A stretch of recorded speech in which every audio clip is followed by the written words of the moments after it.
What's going on, people? Today we're breaking down the alternate timeline of Attack on Titan, in which Erwin was the one chosen to inherit the Colossal. This video will explain how he and the rest of the scouts would try to defend the island from a global invasion, and why they wouldn't be able to rely on the rumbling for their survival. Before we get into it though, it should be said that this is the fourth part of an ongoing series, so if you want to see the entire alternate timeline so far, then the playlist is in the description. Also, final thing is that I'm giving away free Attack on Titan merch to one person watching this video, and all you have to do to enter is simply sub to the channel and leave a comment below.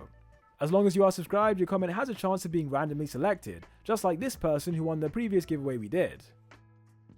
Okay, so part 4 continues directly on from the last video, with the Cart Titan lunging forward to kill Zeke in this secret underground prison. Because the location of this prison was well hidden by the scouts, it's currently a mystery how Peak was able to find it, but for now the main thing we need to focus on is that she does actually eat the Beast Titan. By chewing through his spine, she merges the strength of their two shifters into one, and more importantly, Zeke's death means the Eldia has lost its only Titan of royal blood. Without that power, it's now physically impossible for Eren to activate the rumbling, meaning that the rest of the Global Alliance can now attack the island without the fear of their countries being trampled. Meanwhile in Shiganshina, Erwin would be in a meeting with Historia and the Titan Shifter unit, but they'd be interrupted by a random soldier bursting into the room. The soldier would reveal that minutes ago, a transmission was received from Zeke's location, in which a guard confirmed they were taking fire from foreign airships. News like that would definitely get a strong reaction from everyone in the room, with Eren in particular being more furious than anyone. It's not that he's necessarily worried about Zeke, but rather Eren knows that if something bad happens to his brother, then the military will replace him by turning Historia into a royal-blooded Titan. That's why he'd be so angry in this moment, because by the enemy targeting the prison, the knock-on effect is that it puts her in danger as well. As a result, Eren would turn to the commander and demand that they save the Beast Titan, because if his sibling is still alive, then the Jaeger Bros can activate the rumbling once and for all. Louise and Floch would also be in full support of this idea, but by now Erwin would have a different plan since he's realized something that no one else has. Like I mentioned earlier, Zeke's location was a state secret, meaning the only people who knew the coordinates were high-ranking military officials, high-ranking members of the Azumabito clan, and obviously the guards who were working there. Therefore, for the prison to be attacked, at least one person from these groups must have betrayed the island. For that reason, Erwin suspects that either Historia or Eren will be the enemy's next target, and he'd want them both to stay far away from the prison.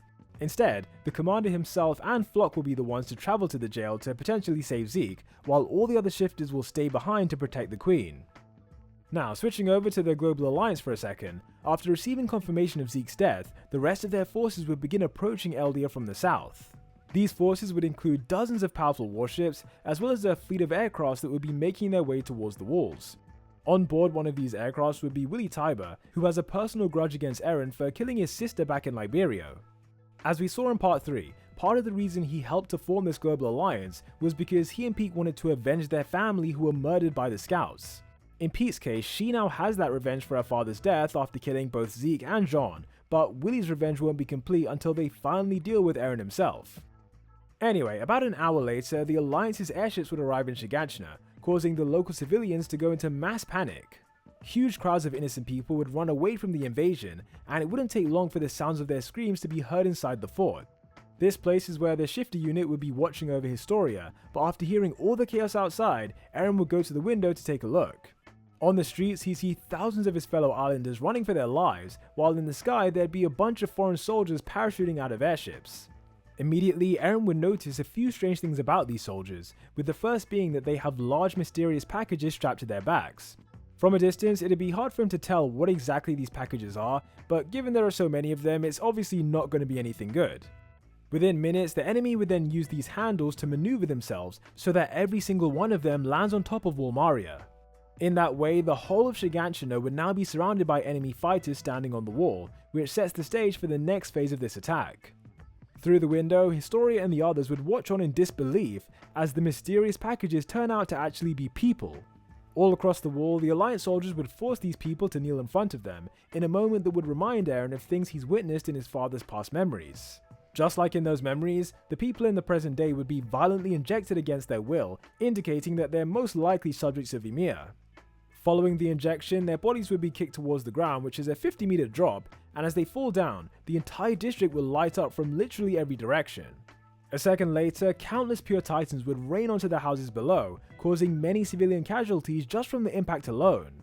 By smashing into the surface, it'd create massive amounts of debris that would just fly everywhere, and as people continued to panic, it's unavoidable that some unlucky individuals would get trampled by the crowd. At the same time, although 1 or 2 pure titans might have died from the fall, the vast majority of them would begin rampaging through the town, with Willie Tybert observing this massacre from his airship. By this point, you're likely wondering how all of this destruction benefits him, and the answer is that it's part of his strategy to lure out the founding titan. Thanks to the traitor that's been passing on information, Willie knew that today, the shifter unit was scheduled to have a meeting somewhere in Shiganshina. With all of Eldia's shifters being in one place on one day, it presented the Alliance with a great chance to wipe them out, and these pure titans are the key to making that happen. By unleashing them into the district, Willie suspects that Eren won't be able to just stand by and watch, meaning it's only a matter of time until the attack titan and the other shifters reveal themselves. When it comes to Erwin, he and Floch would have spent the last hour riding as fast as they can, alongside Levi, Sasha, and a handful of other scouts. As we know, their primary aim right now is to save the Beast Titan, but in the time that it's taken for them to travel, Floch would start to have doubts about whether this mission is a lost cause. In spite of that, Erwin would remind everyone that even if it's too late to save Zeke, they can still achieve their secondary objective of finding out who the enemy is. Eventually, after enough riding, the group would make it to the prison, and upon arrival they notice foreign soldiers standing guard, as well as several airships circling overhead. This would cause Erwin to become majorly skeptical about the enemy's intentions, because they're actively choosing to hang around rather than trying to escape with the Beast Titan. In order to find out what's really going on, the commander would devise a plan to infiltrate the jail, which involves him and Floch using their titans. An important thing that the commander would know about this prison is that it has 2 separate entrances, one in this area near the front and a different one towards the back. Therefore, Erwin's plan is to cause such a huge distraction in this area that the enemy would have no choice but to focus all their energy in that direction. This would give Levi and the others time to fight their way through the back entrance and hopefully find Zeke in the process. To get things started, the commander would run out into the open field in full view of the enemy soldiers, and he'd be charging at the base in his human form. By making himself this visible, it would instantly put all of the Alliance's attention on him, with more soldiers gathering near the front to see what's going on. As he runs further and further into the field, Peak would desperately order the Alliance to fire their anti-Titan cannons, but before they can do that, Erwin would activate a lightning-fast transformation. In his Colossal Titan form, the commander would reach out to all the airships that were circling the prison, and one by one he'd smash them to pieces. Meanwhile, on the ground, Floch would initiate the next stage of this plan as he transforms into the armored titan and sprints towards the main entrance. Within a few seconds, he'd be using his bare hands to smash through several of the enemy cannons and soldiers, and Levi and Sasha would use this distraction to sneak into the jail. However, while Floch continues his rampage, he'd eventually be caught by surprise as these 2 soldiers manage to fire at him from point blank range. In this scenario, there simply wouldn't be enough space for the armored titan to evade the attack, and the armor-piercing bullet would tear through his body. To be specific, the bullet would pierce through both of Floch's human legs, and as he stumbles backwards, another shot would be fired that would narrowly miss his spine. Up in the sky, Erwin would see all of this happening, and regardless of what the mission is, he'd know that he needs to do something to prevent these soldiers firing again. If the armored titan is killed here, then there's no guarantee Eldia will ever get it back, and so the commander would quickly intervene by stomping the entire front entrance of the prison. Doing this would be a risky move since the debris could have potentially hurt Sasha and the others, but luckily for them they'd already be underground by now and would be approaching the chamber where Zeke was killed. Back on the surface, Erwin's new priority is checking that Floch is alive, and so his Colossal Titan would begin to kneel down as he prepares to exit his shifter. The commander would be completely surrounded by smoke as his human body begins to emerge, but just as he's doing that, a strange looking titan would ambush him out of nowhere. This creature would lunge towards Erwin with its mouth wide open, and at this moment there's no way he'd be able to react in time. Anyhow, while that was happening, over in Shiganshina, Eren would be single-handedly fighting against a swarm of titans.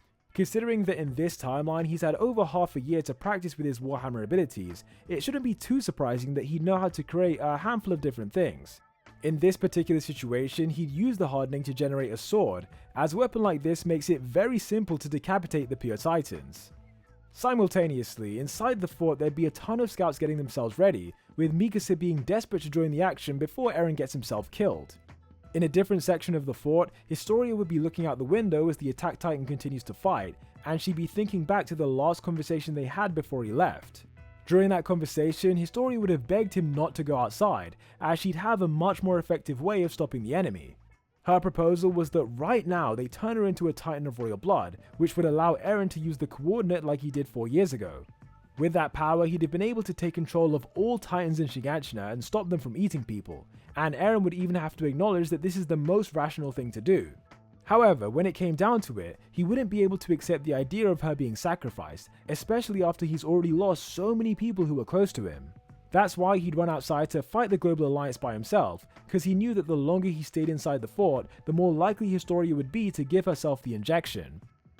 Now, in case you're wondering about Louise and Hitch, these two would have stayed behind to protect the Queen, which is exactly what Erwin asked them to do before he left. That being said, the situation has changed a lot since then, and after watching Eren behead Titans for about 10 minutes, Hitch would decide that she wants to get involved. It's worth remembering that in the main timeline, this character thought that her most meaningful job as a soldier was when she was pulling bodies out of the rubble. Following that logic, in this new timeline she'd find even greater meaning in using her Titan powers to save lives, given that she can help more people than she ever could as a human. For that reason, after apologizing to Historia, Hitch would exit the fort and immediately transform into her female Titan. She'd then run through Shiganshina until she finally reaches Eren, and as the two of them come face to face, he'd throw his Warhammer sword in her direction. Like we already mentioned, this thing is way easier for slicing the nape, and he'd pass it to Hitch because this is her first time fighting pure Titans in real life. Soon after this, the Attack Titan would create a new weapon to replace the one he gave away, and this time around he'd form a bow and arrow to destroy the airships above. Earlier in the fight, he wouldn't have needed this weapon since there were just pure Titans attacking him from every direction, but now that Hitch is here, he's trusting her to take care of the close range threats so that he can eliminate the airships overhead.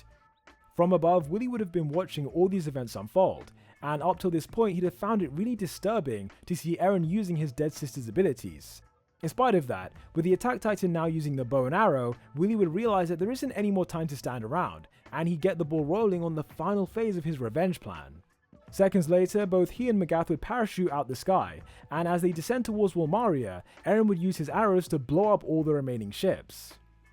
Meanwhile, over by the prison, Erwin would be about to get swallowed by this mysterious Titan, but at the last moment Levi would swoop in to save his life. A minute earlier, the scouts would have emerged from the underground after finding Zeke's remains, and they'd arrive on the surface just in time to see Peak transform. Her new hybrid Titan would be a mixture of the cart and beast, and as she lunged forward to eat the commander, that's when Levi would react. Following this, the captain would charge at Peak pretty much straight away, because as we saw in part 3, he has a personal vendetta against her for killing Hanji. As a result, he'd see this encounter as the perfect chance to make her suffer, but from the sidelines, Erwin would try to remind him that she needs to be taken alive. The commander would be eager to learn more about who the warrior is working with and what their motivations are, but the injured Floch would argue that this shouldn't be a priority. With Zeke now being dead, the entire island is at risk, so he'd argue that they should let Levi deal with Peak, while the rest of them travel back home to make Historia into a Titan. In normal circumstances, they might have been able to send a transmission to warn her about the situation, but when Erwin stomped on the prison, it destroyed the only radio they could have used. Therefore, Floch's proposal would be to quickly travel back to Shiganshina, and if they're lucky they'll make it to the Queen before the enemy does. After considering this proposal, the commander would accept that titanizing Historia is by far the most urgent thing for humanity, and so he and the rest of the scouts would begin their journey back to the walls.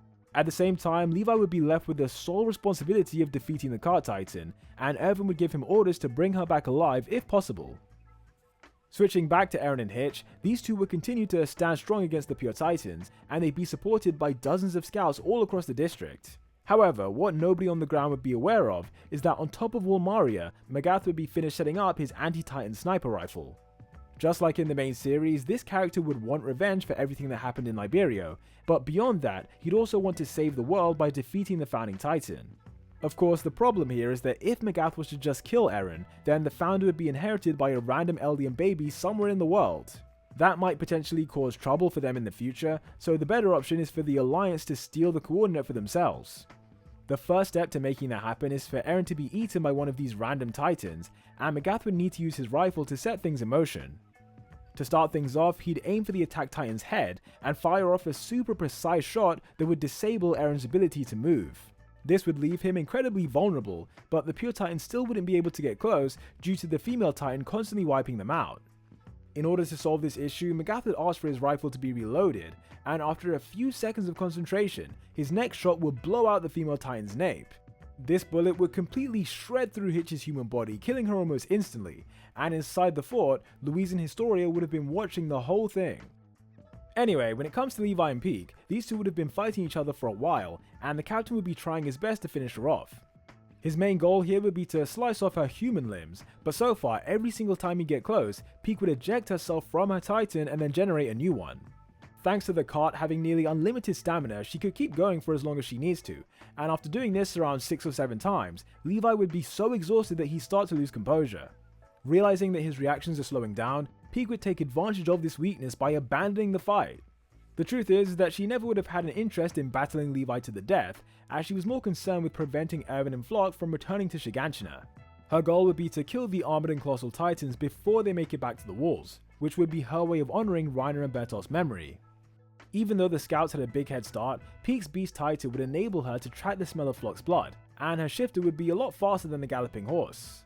For that reason, she'd eventually catch up to the group while they were in a forest near the walls, and the very first person she'd target would be the commander. Being the leader that he is though, he'd order the other scouts to keep charging forward regardless of what happens to him, especially Sasha, who'd have been carrying the injured Floch this whole time. In Floch's current condition, he just wouldn't have the energy to become the Armored Titan, while Erwin himself transformed too recently to be able to do it again. Because of that, he'd be a sitting duck as Peak lunges forward to kill him, and as he braces himself to get swallowed, a bright white light would suddenly flash before his eyes. When the light disappears, the Cart Titan and everything else around him would vanish, while the sky itself would abruptly change from day to night. In this night sky, there'd be a strange aura unlike anything the commander has seen in his life, not to mention mountains of sand that would surround him for miles. After seeing all this, Erwin's first thought would be that he must be dead, since the last thing he'd remember was Peak chasing after him. He then began to wonder if this is some kind of illusion, and as he continues to think about all the possibilities, his train of thought would be interrupted by Eren. From behind, he'd approach the commander with a depressing look on his face, and Erwin would turn to ask him what this place is and whether he was the one that brought them there. Eren would simply reply by confirming that he wasn't the one that did this, and as Erwin now fully turns around, he'd witness Historia approaching him from the other side. With that said, that is the end for part 4 of What If Erwin Got the Colossal Titan, and if you enjoyed this video, then be sure to drop a like and leave a comment letting me know what you think. Also, don't forget to hit that sub button so you'll be entered into the prize draw, and if you're lucky, your comment will be randomly selected. Until the next one, peace out.